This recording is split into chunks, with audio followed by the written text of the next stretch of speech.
Well, welcome everybody to the first National Security Network Forum.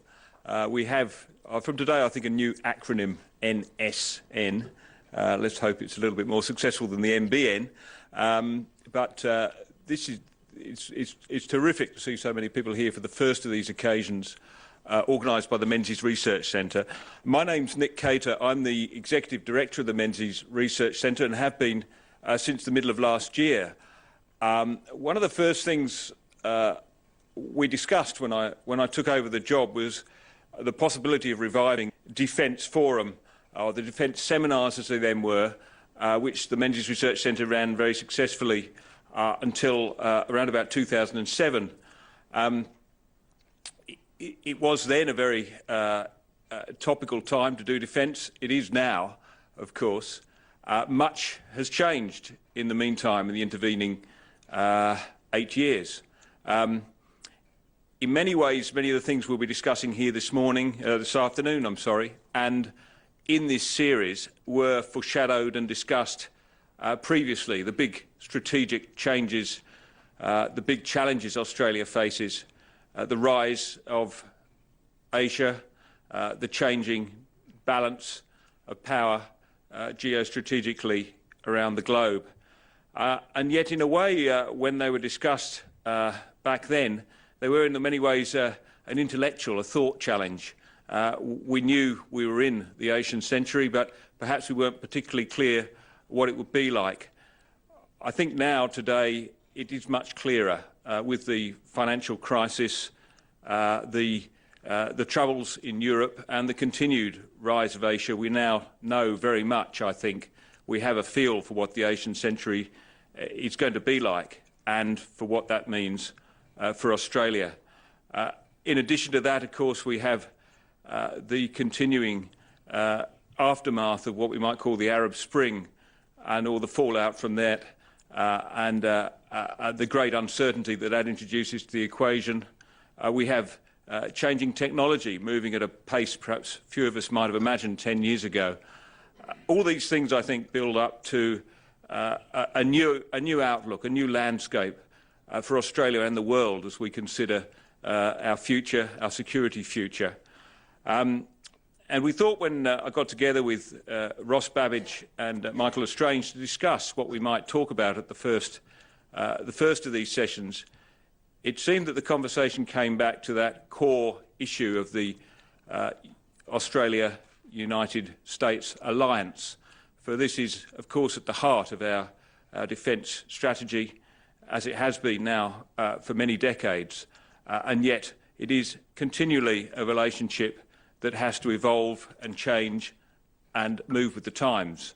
At this moment, of course, the challenges to that relationship, the prospects for that relationship invite many interesting and deep and important conversations. I might just thank everybody for being here, particularly the Assistant Defence Minister, Stuart Robert, who is here for the first of these events, MPs and senators, many distinguished people from the defence field. Welcome to you all, and I hope that you'll continue to enjoy and give us feedback in these sessions. We'll start by introducing each of our guests in turn, who will speak to us briefly on this topic. We'll then have a conversation amongst ourselves and then throw it out to you, to questions. We hope to wrap up pretty promptly at 6 o'clock, wrap up this section, this part of the event at any rate, and then we'd really welcome you to stay behind for some discussion and perhaps a drink or two afterwards. We can perhaps talk about where we go in the future. We already have some very exciting events in the planning stage, and I hope if you can leave your business card in the fishbowl at the top if you haven't already done so. We'll make sure you're on the mailing list and you'll get further details. So to our first speaker, Michael L'Estrange. He was, some of you might remember, a former executive director of the Menzies Research Centre, and his career has just gone up and up from there. He was, of course, Secretary of the Department of Foreign Affairs and Trade, and has held many distinguished positions. Is perhaps one of our foremost authorities on the broad area of diplomatic and strategic interests. I think we're very lucky to have him here to open this series and to give us his view of the future challenges for the United States-Australia alliance. Michael L'Estrange.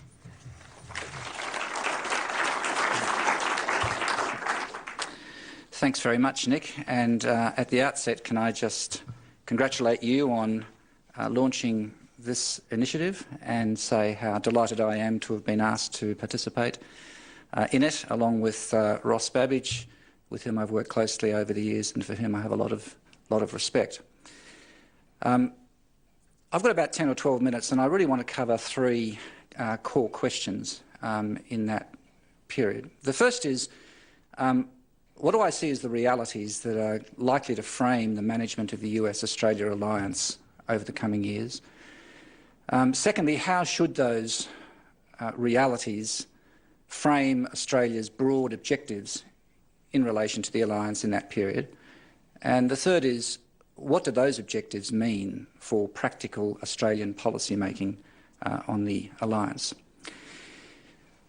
On the first of those, the issues of what are the realities that are going to shape the management of the alliance, I think the most fundamental one is, in my view, that the alliance is and will continue to be an indispensable asset in Australian defence policy and planning.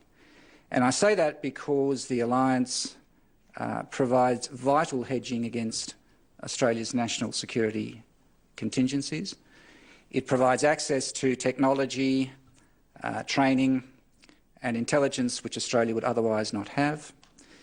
And it also is an important underpinning of a wider engagement in our region and a vital contributor to strategic stability in our region from which Australia directly benefits.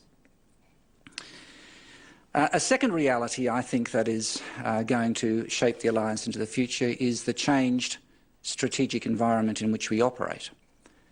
This is more contested and complex space than it was in the past.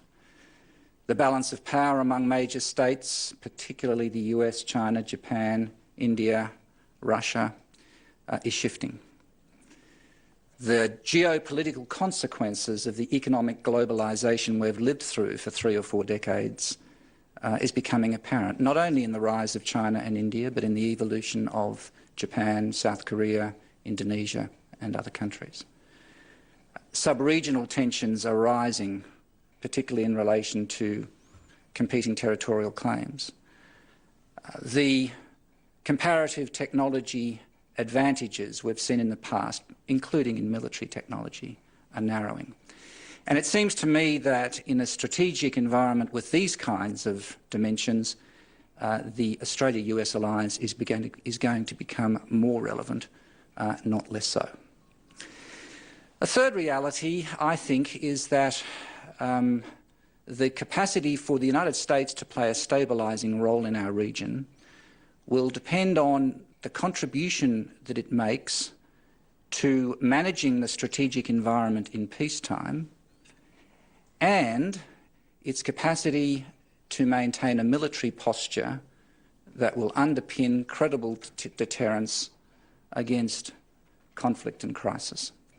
Now, the alliance has always played a very important role in both those dimensions of the US stabilising role in our region, and we need to find more and more creative ways of working in that context.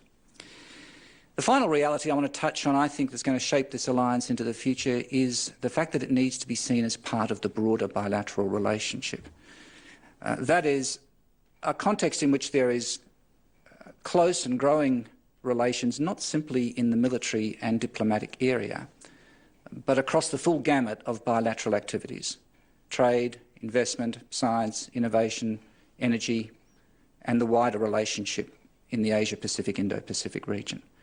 And part of seeing the alliance in that broader bilateral context is to see it in the context of the fiscal challenges and the macroeconomic pressures which both countries are experiencing and which will impact directly on the management of the alliance in the years ahead.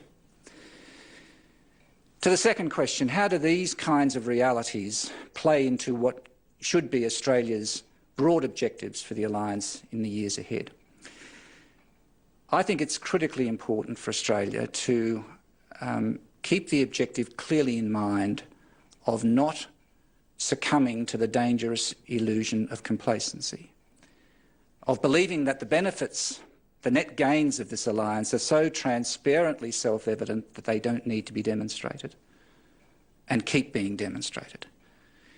Now, there's a broad cross-section of community support in Australia for the alliance, and that's reflected in any reputable polling that is done.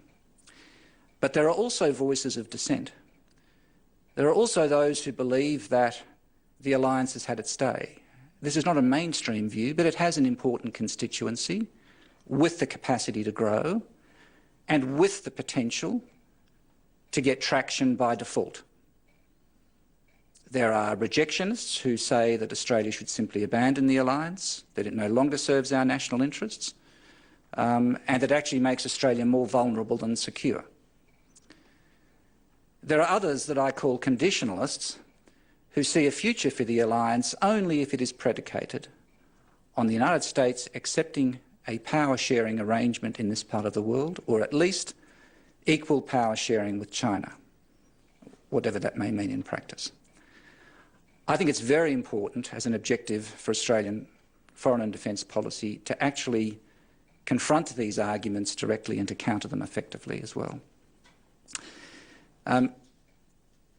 Another objective, I think, is that we need to strengthen and take this alliance forward in ways that are seen to advance Australian interests and Australian values. This is not a new priority. This has been around as long as the alliance itself. But it seems to me that there's a higher premium today on communicating directly with the Australian people about the advantages to Australia of any development of or expansion of activities under the alliance. The interests and values we share with the United States are fundamentally important and they'll continue, but they are not identical. We need to be, and we need to be seen to be, co-equal in the crafting of alliance strategies and not simply participants in wider strategies devised in the United States. We need to continue to apply to any expansion of the alliance over coming years, which in my view is desirable.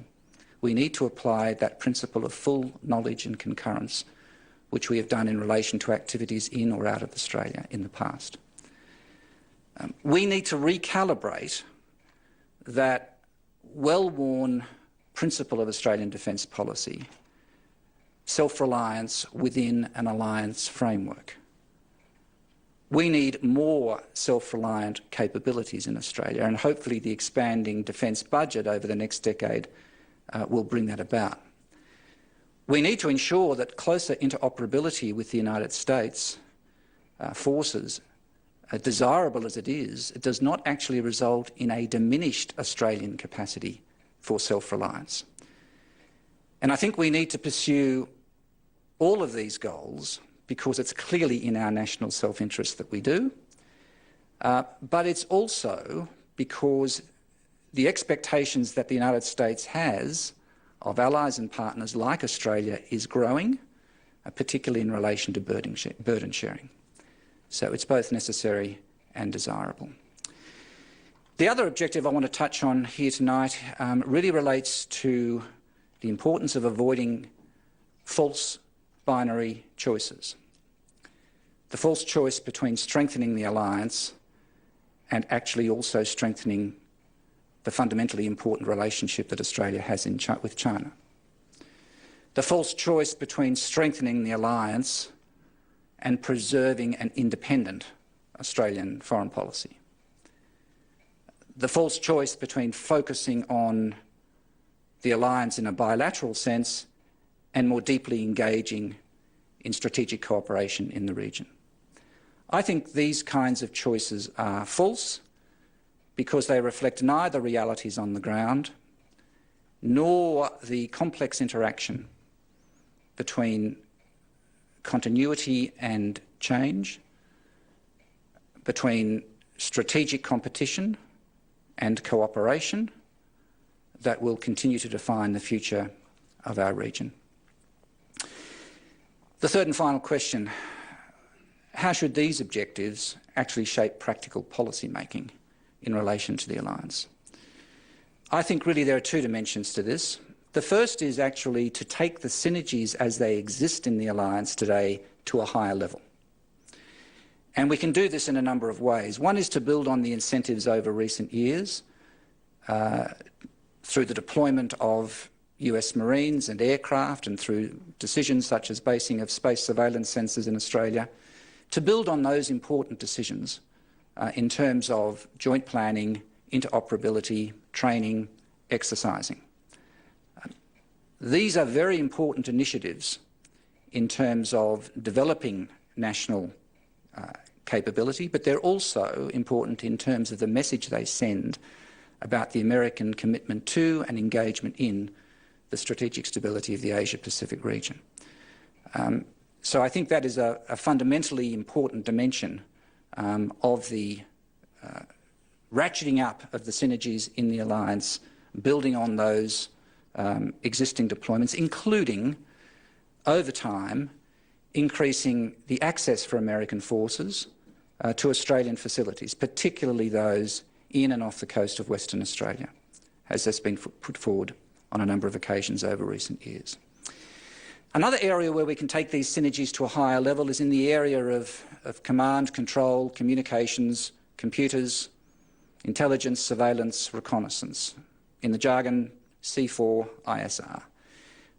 This is incredibly important, both for national purposes and for alliance purposes.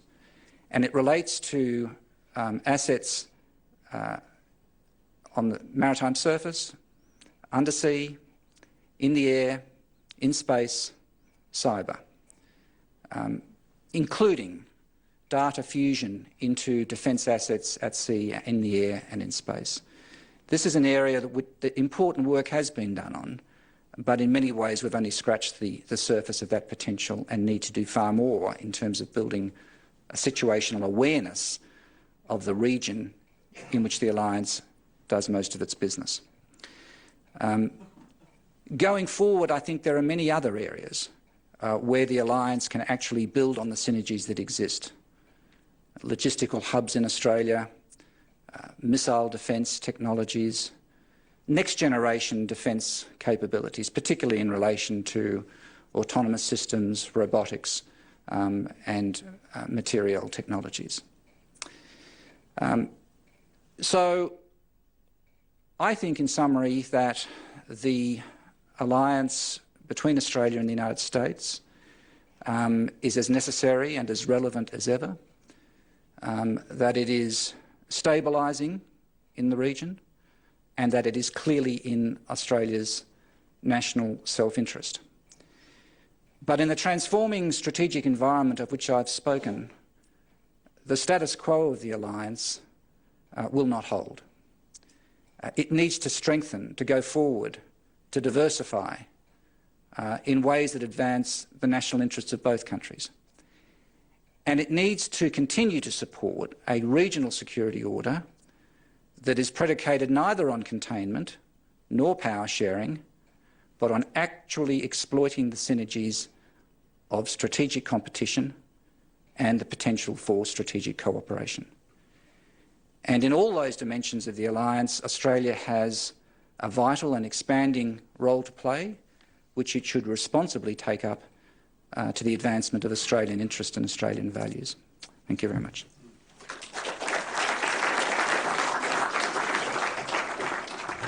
Thank you, Michael. I think it's fair to say that when it comes to just about any major issue of defence or national security, there's one person's advice which is sought by the most senior people in government in this country and indeed in the United States. He's founder of the Kokoda Foundation, which was the predecessor for the Institute of Regional Security, managing director of Strategy International, I must say I'm very pleased to say he's also a member of the Advisory Council of the Menzies Research Centre, and that person is, of course, familiar to many of you, Mr. Ross Babbage.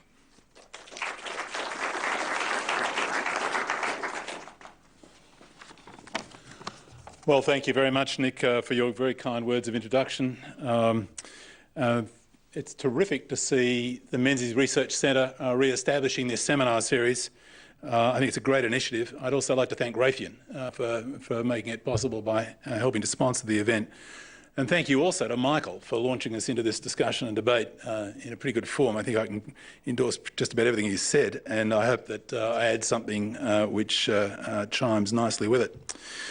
Let me start by summarising my remarks by suggesting that there are really two primary challenges we now face in the alliance. First, there's the challenge of appreciating properly the markedly different international environment that's developing and the need for both alliance partners to rethink. And second, the challenge to take the alliance cooperation, in my view, much higher and take it much higher together. But as my role this evening is really just in a few minutes to be a discussion opener and throw out a few ideas, let me be pretty brief. I'm going to focus just on 5 of what I'm sure is a much bigger agenda, 5 of what I think are some of the specific challenges for the alliance, and 5 practical suggestions with a particular defence focus rather than the broader foreign and broader international policy focus that Michael sort of introduced tonight. So what are my 5 key challenges for the alliance? The first won't be a surprise to anyone in this room, I don't think, and that's the rise of China as a superpower competitor of the United States. China's economy is, of course, already, by some measures, in purchase power parity terms, already about the same size as the US economy. And then there is, of course, the scale, breadth and speed of China's military expansion. The consequences for the strategic balance in the Western Pacific have already, I'd argue, been profound. For the first time since the Second World War, the United States and its close Western allies can no longer really assume operational dominance in this theatre. Let me remind you that during the last decade, Chinese military expenditure has quadrupled. The United States military expenditure has declined. And then there is the authoritarian nature of the Chinese regime and its assertive and revisionist international policies and actions. During the coming 25 years, it's not really Einstein to really figure out some of the things that might happen. I'd argue that probably China's anti-access area denial capabilities will grow stronger, reach out further, and manifest themselves in some new ways. Moreover, in contrast to the United States, of course, China can afford to concentrate most, maybe almost all, of its military investments in the Western Pacific and optimise its coercive power and leverage in this theatre. A key effect is to magnify Beijing's strategic influence and its power to manage future crises in Australia's distant approaches.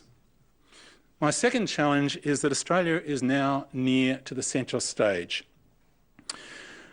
Let me remind you that for most of the time in this alliance, Australia has been located really in a strategic backwater on the other side of the globe from the centre of major power interaction and potential conflict.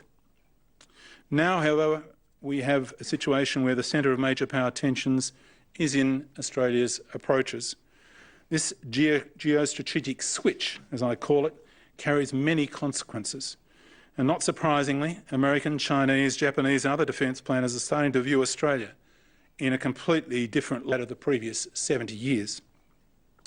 Challenge number 3 is what I call a different United States.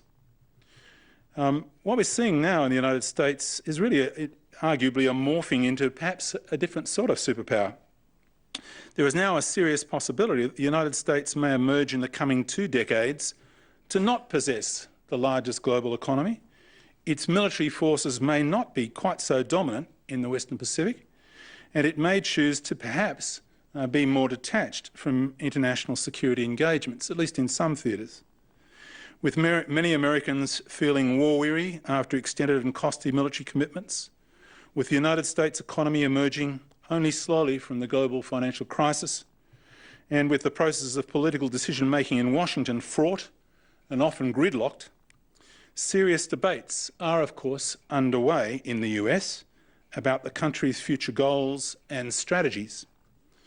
In effect, the so-called liberal hegemonic order that John Eichenberg talks about, and he argues has really been a driving force for the United States since 1945, is clearly now under serious debate, if not challenge. For close allies of the United States, the current debate about the future direction of American grand strategy introduces a significant element of risk. The prospect of the long-running liberal hegemonic strategy being replaced by what Barry Posen calls a strategy of restraint is probably remote. But we should note that some features of this type of strategy have already been evident in the approach of the Obama administration in recent years. The track record of this administration shows far greater hesitancy to commit forces overseas or to use force against state actors, such as Syria or Iran. And there have been severe constraints imposed on the United States defence investments and spending. And allies of the United States are expected, as Michael pointed out, to certainly be very substantial contributors on an ongoing basis to global security, and certainly not just passive consumers. Challenge 4 flows on, and what I think is a degree of weakened extended deterrence. What we're seeing now is Australia's strategic circumstances changing the way that we have to think about deterrence because of the changing positioning of the United States. Of course, one of the long-standing benefits of being a close ally with the United States has been the American declaratory policy that an attack on an ally will be considered by Washington to be equivalent to an attack on the territory or forces of the United States itself. Unfortunately, the credibility of these American assurances has been undermined by a number of developments in recent years. First, the substantial shift of what might be called the correlation of forces in the Western Pacific is reducing markedly Washington's freedom of action in this theatre. Second, United States international security policy has been characterised in recent years by caution and, to some extent, in some cases, periodic timidity. Third, encouraged by the changing correlation of forces and American international caution, China, Russia, and to a lesser extent North Korea have launched a succession of tailored coercive operations against United States allies and friends that always fall below the threshold for triggering American either nuclear or conventional force responses. And a case in point that's obviously in the minds of most Australians is the South China Sea, where China is clearly seeking to, quote, create facts and set new rules, international rules, for claiming and occupying most of the South China Sea, so far without encountering any serious US resistance.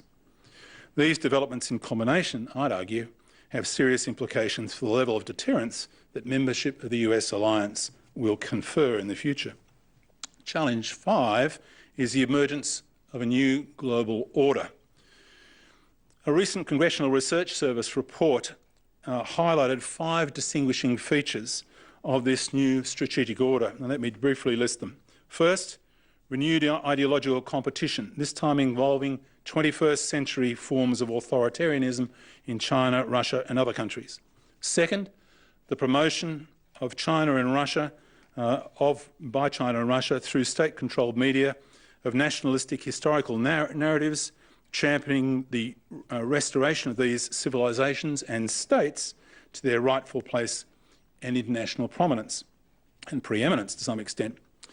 Third, the use by China and Russia of new forms of assertive military and paramilitary operations in so-called ambiguous operations and grey zone warfare. Fourth, challenges by China and Russia to several post-War II norms, and in particular, the understanding generally in place since the Second World War not to use force as a first resort measure in settling disputes. And fifth, the diverse challenges posed by recent behaviour of North Korea, Iran and other local states, and by a range of terrorist organisations. These things and related matters led the outgoing Secretary of Defence, Chuck Hagel, last October to say, "I think we're living through one of these historic defining times. We are seeing a new world order being built." And I, for one, am inclined to agree with him. Well, what should we do? I'm going to be very brief now and just list a few 5 key points. But there seem to me, before I do that, 3 core Australian interests that need to be borne in mind. First, because the international security environment poses serious new challenges, Australia, it seems to me, should review the fundamentals of its security approach. Second, because Australia's independent security resources will always be limited, Australia should investigate new ways in which Australia and the United States can cooperate more effectively and more extensively for mutual benefit. And third, Australia should work hard over the coming decade to establish itself as what might be called the indispensable American ally in the Indo-Pacific. So let me just hit my 5 possible points for actual practical steps. And the first is, let me suggest that we should consider establishing Australia as the Indo-Pacific intelligence hub for the close allies. What I'm suggesting is that Australia should work to become the go-to source for high-grade intelligence amongst the close allies in the Indo-Pacific. Second, we should consider establishing a Western Pacific exercise and range complex. One of the serious problems confronting most of Australia's allies is the difficulties they experience in accessing a comprehensive network of military exercise and range facilities. And this is going to be, very likely, a particular problem for the United States as it proceeds to relocate 60% of its naval and air forces to the Pacific, and of course over 100,000 Army troops as well. Positioning these forces in the Pacific is one thing, but maintaining them here in a high state of readiness for long periods of time is actually going to be a very serious challenge for the alliance. And hence, the proposed Western Pacific Exercise and Range Complex would be a network of current exercise and range facilities on and adjacent to Australia that would be backed by electronic simulation and other computerised training systems. A third suggestion is to establish Australia as an Indo-Pacific C4ISR, EW, and I won't actually spell that out again because Michael kindly did it, a hub for those activities in this part of the world. As many of you would know, the United States is now considering a range of new space-based and C4 programs as part of its new offset strategy. And the Australian government could usefully, it seems to me, offer a host of new generation joint defence facilities to support that for mutual purposes. A fourth suggestion is to develop a joint air, naval and ground force set of support facilities in Australia.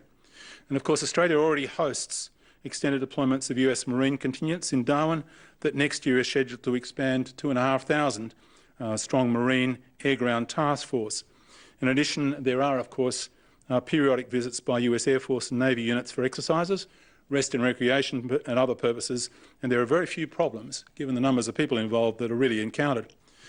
What we should now, it seems to me, consider are extended deployments to joint Australia-US facilities of US Air Force and naval units, as well as the pre-positioning of additional US equipments to support future exercise and operational activities. And my final suggestion is to stand up what might be called an Australia-US Strategic Planning Group. It seems to me that in the new circumstances, the evolving circumstances, Australian and American personnel need to work more closely together than ever to develop strategy and campaign options and other planning activities for the Indo-Pacific that best meet both countries' needs. So will Australians appreciate the more challenging security environment now developing? And will Australian governments rise to the occasion and pursue innovative new opportunities within the alliance? Let's wait and see.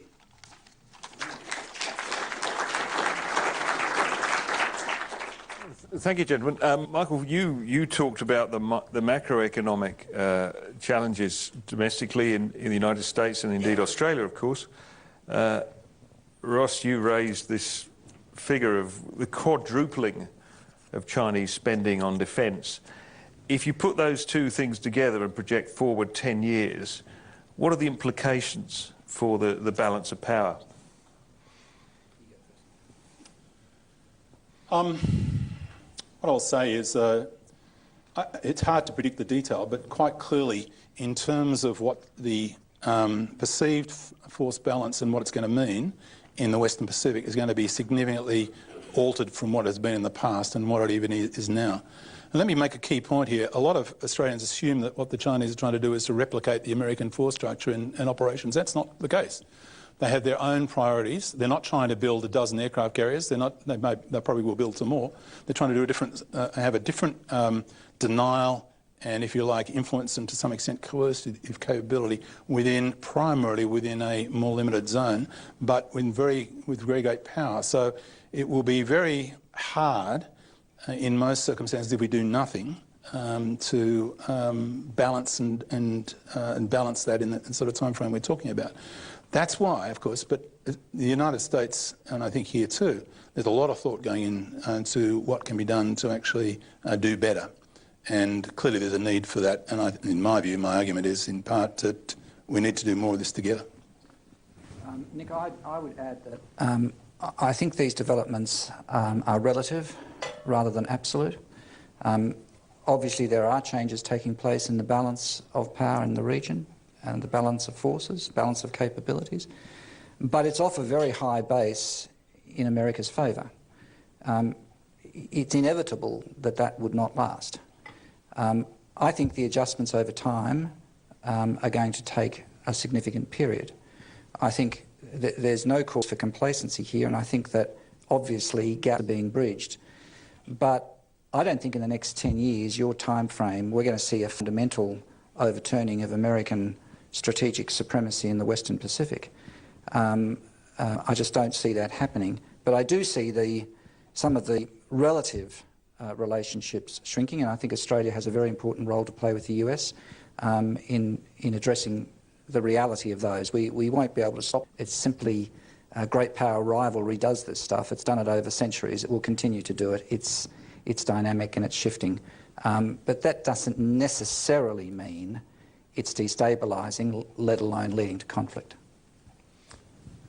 Nonetheless, I think it does sort of heighten the pressure on Australia in this debate we're having at the moment, of course, about submarines, but also many other areas of a large-scale investment we need to make. These are decisions that we can't really afford to take our time over. We need to make sure that we keep the movement going on these things, wouldn't you think? Oh, well, absolutely. I mean, and when you look at where the change is most rapid, I mean, let me just, I don't want to sort of overstate things at all, but I think it's true that the last year that we've got I've got detailed statistics on, Chinese defence expenditure grew by over 12%. I don't think anyone in the Pacific got anywhere close to that. And in fact, it wasn't much smaller than that. In fact, I think in some years has been higher than that. But in terms of, we haven't got a lot of time for complacency, but I think there's some very smart things we can do. And one of the things that I find really intriguing is that if the United States wants to operate more extensively in forward parts of the theatre, in the Western Pacific, maybe using Australian facilities more, there may be opportunities for Australia actually making some smarter decisions for itself about what it actually operates and how it supports, and how we may jointly support some of the capabilities, even though we'd be operating independently in most environments. Michael? These are big projects. You mentioned the submarines. These are big projects with 30, 40 years life plus. It's very important that we're decisive about it. It's very important that we pursue the right process in relation to them. We've learned many lessons in the past which have burnt us. And I must say that I think the developments in the submarine program over the past week have been very positive. I feel personally more comfortable about the process now being pursued. I don't think 10 months is going to matter too much at the end of the day. We need the right product. We need to keep going forward, but we don't need to take the right decisions for the wrong reasons. Perhaps I might just pivot the conversation, if you like, to the pivot. You know, this discussion we've been having now for a long time with our American allies about the need for America to focus on our region. To what extent has that process been delayed or perhaps held up by these other great challenges we face? Of course, the rise of Islamism, and of course now, you know, a more assertive Russia. Well, I mean, quite clearly, US has been pulled back successive occasions into the Middle East and into the Persian Gulf, and that's a continuing problem for the US. You know, the politics and the sort of strategic imperatives are fairly clear in Washington for that. But, and I give the Americans a lot of credit, when they announced the pivot and then they renamed it, of course, the rebalance, in doing it, they've pretty well stuck to the general logic and, in fact, to the reality of it, and particularly in the defence side of it. There's been a lot of discussion in the US about whether it's too defence heavy, that there should be other elements of this equation given more prominence. I think there's a lot of weight, a lot of sense in that. But that's to some extent just a simple product of who's really well organised in Washington in terms of international activity in this part of the world. I think it's true to say that the Pentagon is probably better organised with state than almost anybody else, and it'll take some time. But I think the Americans are doing a lot of the right things, but there's a sort of there is a shifting of balance here. And what worries me is not so much the reality. I agree with Michael. I don't think it's anything sort of catastrophic right now, but it is a significant shift, and the perceptions in the region, and for that matter, the perceptions in any country that might want to, you know, stir the pot even further downstream, might be a bit unbalanced, and they may overreach. One of the things we haven't touched upon, which I have been thinking a lot about, is I think that the scope for misperception and miscalculation in where we are at the moment have risen significantly in the last little while. We have to be very, very careful about how we handle perceptions right across the main communities in this region. The United States remains the world's only global power. Because it rebalances from one region to another doesn't mean that it's lost focus in the other region. It's the only country in the world with some difficulty that can actually exert global influence. And it will continue to do that, I think, for a considerable period of time.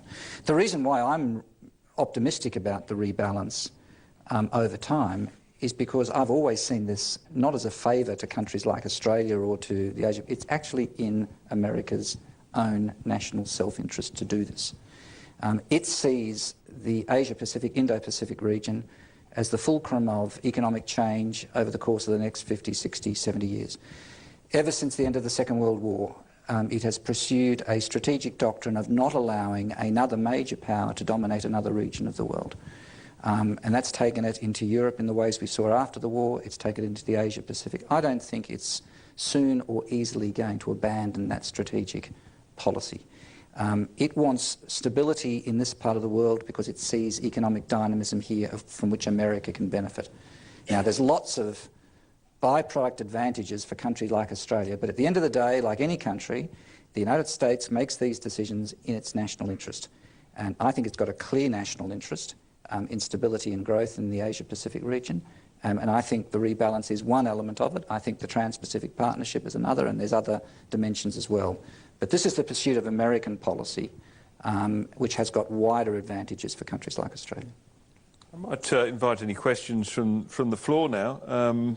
Any points you want to raise?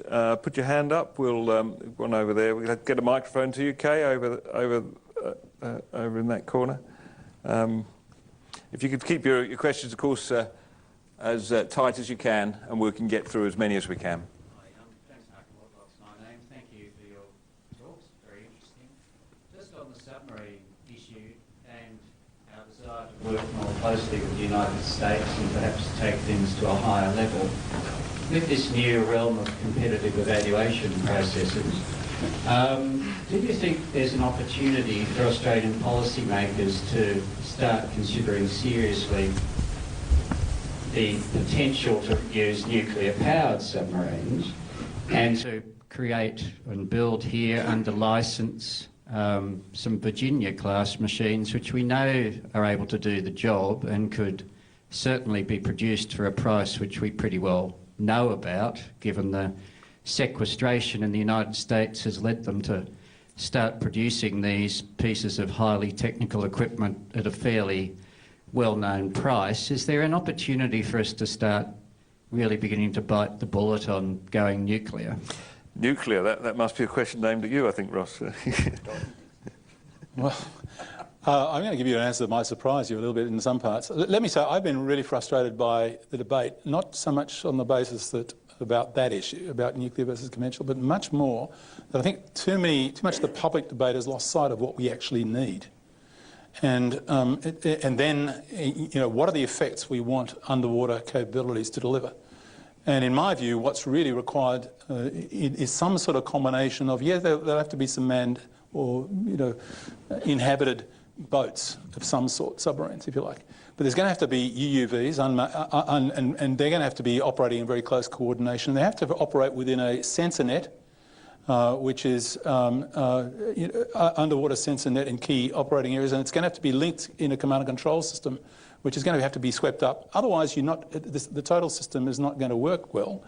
And all I'm hearing is we need this boat as against that, a Holden versus the Falcon or a Holden versus the Mini or whatever it is. And I find it very frustrating. But there is this dimension, well, maybe I'll answer your question very directly. I think in the medium and long term, there's a sense where conventional boats, it's a little bit like in the 1920s, and there were people in the 1920s who were arguing for horsed cavalry. I think there are some very advanced conventional boats in relative terms, but the truth is that in time, and it's obvious if you look at what's going on in submarine fleets globally, how many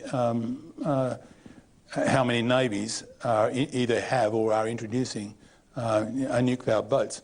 But it only makes sense if you actually think about what you want the boats to do. And if you want to use a lot of operating almost like a home or mothership for UUVs, you need a big boat, a really big boat. And you need a range of other things to all be swept up. And the truth is, who's at the forefront of all this? Well, it's not most of the people in the European countries that are building conventional boats. Having said that, the time is getting away from us. We need new boats in service soon. So I don't think we now have any choice, really, but to have, for the next generation, at least some of it being conventionally powered boats. But I think the picture will probably shift, as I've alluded a bit, in the next decade, if, and it's a big if, but if we see more US assets operating in this theatre and maybe from Australia a lot more frequently. If we had a number of SSNs operating a lot here, then I think the opportunities for doing a lot of things more jointly in new ways for a next generation may well open. I might just do a little, while we're at that point, just give you a little preview. Our next session will be on submarines. We've got March the 25th penciled in, so you might like to put that in your calendars. And we're going to go about pretty much, I think, from the point of view that Ross outlined there, starting from the point, I think, why do we need submarines? What are they for? And then work our way towards perhaps what kind of submarines we need. That'll be the next session, and I think that'll be a very topical one, obviously, and very useful. Next question, sir. Hello, David Goyne. My question is addressed to Professor Lestrange, but Ross might have some thoughts on it too. You talk about self-reliance. Now, there's two ways of thinking about self-reliance, one of which is sort of a horizontal or lower tier where it doesn't warrant the US to act, but Australia can manage it, or there's a sort of a vertical wedge option where we have different interests and the US doesn't want to act. Which of those were you thinking of? I was thinking of, essentially what the word means, that if we rely excessively on the United States for the technologies and the support services to drive our capabilities, we are not actually living up to our aspirations for capabilities that we can operate in our own right for our own purposes without reference to the alliance. I think that balance has been lost significantly the last decade.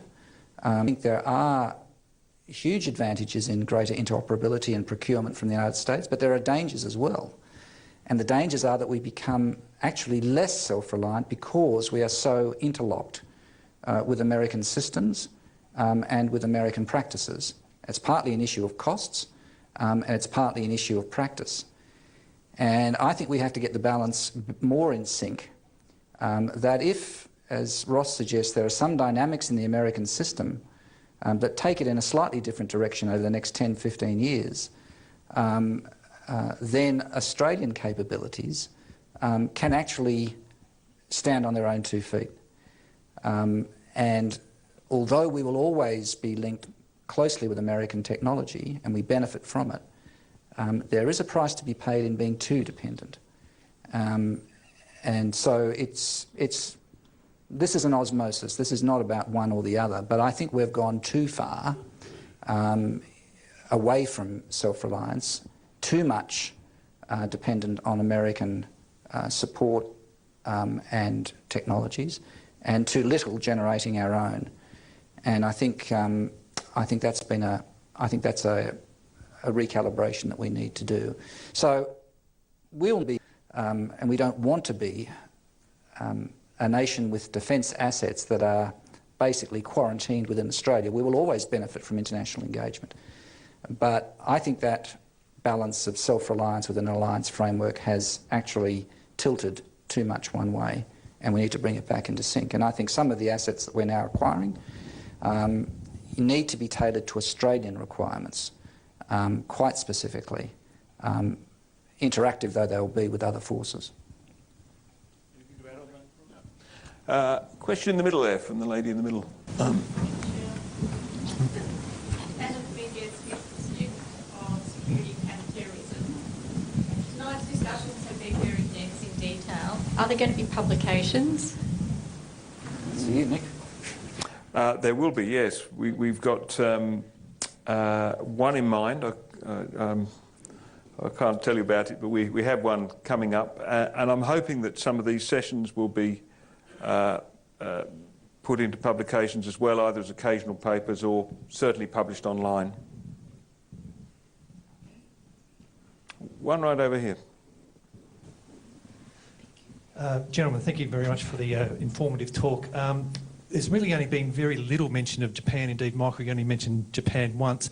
To what extent do either Ross or Michael, do you see Japan as a natural ally with Australia and the United States, and the balancing role that Japan as an Asian power might play against China? Look, if I just have a quick go at this, I mean, I mentioned one of the false binary choices that Australian policy is often presented with is the choice between a narrow focus on the alliance or a deeper engagement with the region. See, I think that's a phony choice, and you can have both. In fact, I think the alliance needs to engage more deeply in the region. I mean, one of the alliance has never been defined by the narrow national self-interests of two countries. It's how those two countries can cooperate together to actually add stability in the region that we're both operating in. And given the transforming nature of the strategic environment, it is natural that the alliance should reach out. As well as enhancing the synergies between us, we need to enhance the regional context in which the alliance operates. Now, there are some countries you can do this with easier than others. Japan is one of them, becoming easier. India over time may be one. South Korea. Indonesia should be one.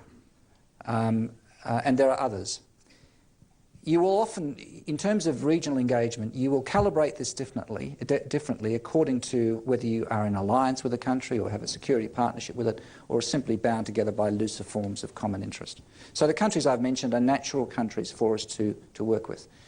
But let me go one step further than this and say, even though there are natural synergies with Japan in a growing array of areas now that it actually is becoming a more normal country in this respect, including in relation to defence exports, there are limits as well. Limits imposed by their own political system, their own constitution, their own history, but it's changing and we need to encourage that change. But lest any of that deeper engagement of the alliance in the region be perceived as some kind of containment policy against China, I actually think it should include China as well. People forget that one of the explicit areas of focus in the American rebalance to the Asia-Pacific region was constructive engagement with China. I think it is entirely consistent with the thrust of American policy at the present time to reach out through strategic dialogue, through confidence-building measures, particularly in domains like space and cyber and maritime. This will be different to the kind of cooperation we have with Japan, but it's not exclusive of it. And I think that regional engagement dimension of the alliance, given the nature of the changes going on, is going to be one of the very important aspects of it, and Japan will be critical in it. Big possibilities, real limits. Can I just add a couple of quick points? I agree entirely with what Michael said. In fact, I go further about engagement. I like talking more about developing the partnerships, including with China, in security issues. And I think it's certainly something I think we ought to be thinking with fresh eyes about how what else can be done. But certainly also partnership with Japan. And one of the things that I don't think a lot of Australians understand the problems the Japanese have got themselves into, and well beyond sort of national security in a narrow sense. In the ageing of the population is actually declining in absolute terms and is projected to be substantially lower in 30 years' time. Its tax base is also contracting, and they have all the constitutional and cultural constraints that they've inherited from the MacArthur era and various other things, which really do pose serious limits. So there are things that Australia can in fact do, even in some things that even the United States has difficulty doing, simply because Australia is a bit different, which seems to resonate rather well in Tokyo. But there are, as Michael said, there are some serious cultural constraints too, and some political ones. At the moment, we're in a sort of perhaps a period of sunshine. I hope it lasts forever, but I've got a feeling it may not be always so easy. But I think it's something we've got to work on. I just ask whether you would like to expand that analysis of Japan in relation to both China and the United States, because I think both their economies are moving in ways that are going to make these issues more challenging to discuss in the future. Look, I think it's a good point, and the fact is that if you look to the next 10, 15 years of the China-US relationship, it's anything but a zero-sum game. I mean, here's a relationship of interdependent dimensions and of very powerful independent capabilities. And the two of them need to work together to make these actually advance the interests of both countries. If you look at the big challenges that the United States faces, the issues of debt and deficit and the future of its global role, etc., you look at the challenges that, that China faces in terms of its transition to a new economic growth model and trying to reconcile political authoritarianism with economic liberalism. If you look at those sets of big challenges that these two countries face, both of them will address them more effectively if the international economy is growing, if trade and investment is relatively open, if the strategic outlook is relatively stable, and if the relationship between them is non-confrontational. And I think at the end of the day, the sensible people in both countries realise the self-interest in actually, sure, as ever happened throughout history, great powers compete, but there's actually real interlocking aspects where if they can operate in certain dimensions, both their national interests will be advanced. So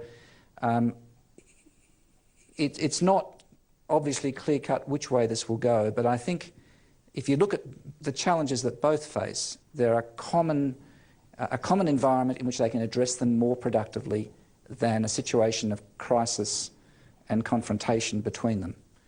And I hope that the sensible heads in both countries see that. Well, I might just thank our principal sponsor here, Raytheon, who've our initial members, I should say, of the National Security Network, who very kindly stepped in and have helped to support this event today. And introduce to Jerry Wheeler from Raytheon, who's going to, I think, give us a vote of thanks. Well, thank you, Nick. And in thanking the two speakers today, I don't want to just thank them for today's contribution to the MRC, but what they've both done for the MRC over many years. Right from the beginning, Ross Babbage was there when Andrew Robb established the organisation, and ever since he's been a member of their advisory council, and for that all of us interested in this debate are very grateful. But also to Michael L'Estrange, the I guess inaugural director of the Menzies Research Centre. I think it is actually true to say that his career did peak when he was the MRC director. And I actually say that because I reflect upon, at the time, Michael and I were both working at Menzies House. He was director of the MRC and I was putting together an advertising campaign for John Howard's election prior to the 1996 campaign. And I remember he wrote this document. This document was called The Australia I Believe In, and it was all about the principles and priorities and the agenda of what would then be the first Howard government. And I dug it up last night and I found a couple of things. And he wrote, this is in John Howard's word, I believe in an Australia which is secure from external threat, where the preparedness and combat capability of defence forces are enhanced, and where the interests of the men and women of our Defence Force are more appropriately upheld. I believe in an Australia which acts to realise its great potential for economic interaction and political cooperation with the countries of the Asia-Pacific region. And I believe in an Australia which does not try to make new friends in the world by abandoning or insulting older ones for the sake of it. And that is exactly what Michael spoke about today. And more than that, it formed the basis of John Howard's approach to these issues when in power. And that was Michael's contribution as director of the first director of the Menzies Research Centre, that he helped form the type of Prime Minister John Howard was going to be and establish his agenda for government. And that's why I believe in the role of the Menzies Research Centre, and it's why Raytheon has been associated with this organisation for almost 10 years. And I congratulate Nick for taking on the role. I think he's doing a fantastic job. To Kay Gilchrist, his deputy, I think she's doing a wonderful job. She's got a great pedigree. And I invite any other potential sponsor in this room to contribute to the organisation, because I want to see the MRC and its national security network as just as much part of the national security infrastructure of this town as the likes of the Kokoda Foundation or ASPI or any of the other great think tanks in this city. So congratulations to you, Nick. Thank you very much to our speakers today, and come on, sponsors, get on board.